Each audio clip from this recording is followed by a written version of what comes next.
It's burning. Oh look, a flammable fluid. Oh no! And it makes. Gee, I hope there's no one here playing any matches. Ah! Uh-oh. Don't do this at home. We are semi-professionals. I fell into a ring of fire. I fell into a ring of fire. I went down, down, down. Okay, there's no demo. I just like singing this song and burning stuff, man. Okay, so, ladies and gentlemen, welcome to... Okay, so does anybody know who we're playing this week? Oak Hills. Okay, so we're playing Oak Hills. And it's tomorrow night, not tonight, at I believe 7 o'clock, not 7:30, is that right? And it's going to be on TV. Okay, it's funny, I've got the perfect face for podcasting, so they didn't invite me to go. So, never mind. Okay, so now this one demonstration is we are going to talk about combustion. This fuel that I have here is actually the same fuel that's used in race cars. And the reason we had to turn off the lights when we were doing our ring of fire right here is because it burns so clean that if we were to burn it like right now, it'd be really hard to see. And that's why in some of the Indy car races, when somebody gets out of their car if there's been a wreck and they actually are on fire, they'll be jumping up and down and you don't see anything. You think that's kind of crazy because you don't see the flames. But when the fire safety people show up, they'll spray them down anyway because it's just hard to see these flames. Now, one of the things with fire safety is that what people don't always realize is they think, oh, dude, man, I'm going to make a cool fire, I'll put more stuff in there. It's not the liquid we have to be concerned about, it's the vapor. Okay? So we're going to combine a lot of scientific ideas here. And when I do it here, you can see a little bit of fire, but all I'm going to do is to show you why it's important to be so cautious is because if I take just a little bit of vapor, so I'm going to create a vapor here, hopefully without putting a hole in the ceiling. I've got this long tube right here. Now folks, all I'm going to do is to put a little bit in here. So we're talking maybe 3 or 4 milliliters, right? That's all it takes. So we're going to put in a couple milliliters right here. And, okay, so just a little bit. And then I'm going to do my Ring of Fire dance.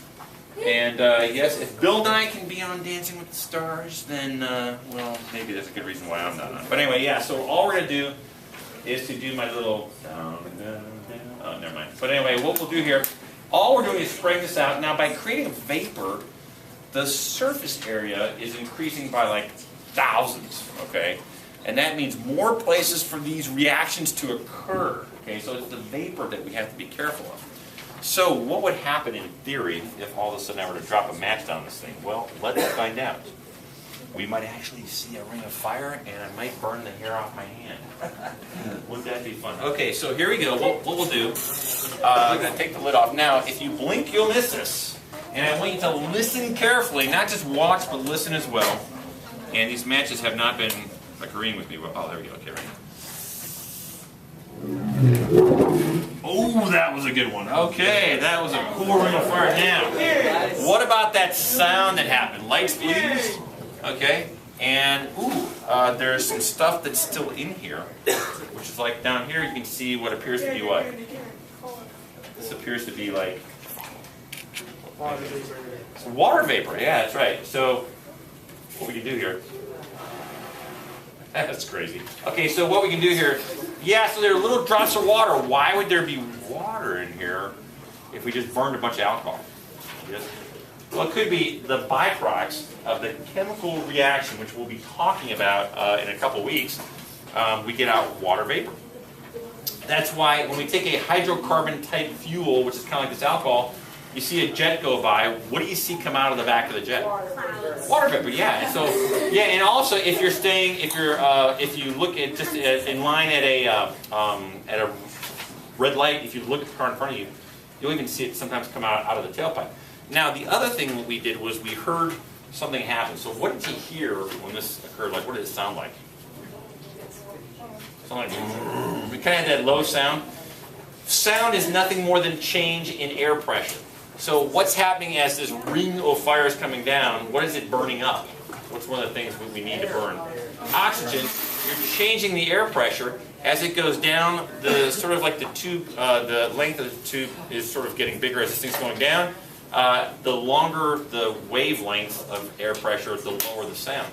Anybody who plays an instrument, like a saxophone, is a tube that's like about this long, wrapped in a thing. So when you take physics, you'll learn all about that as well.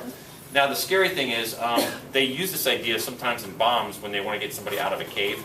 They can create a bomb that can actually suck all of the air out of a cave because it uses up through fire, which is really scary.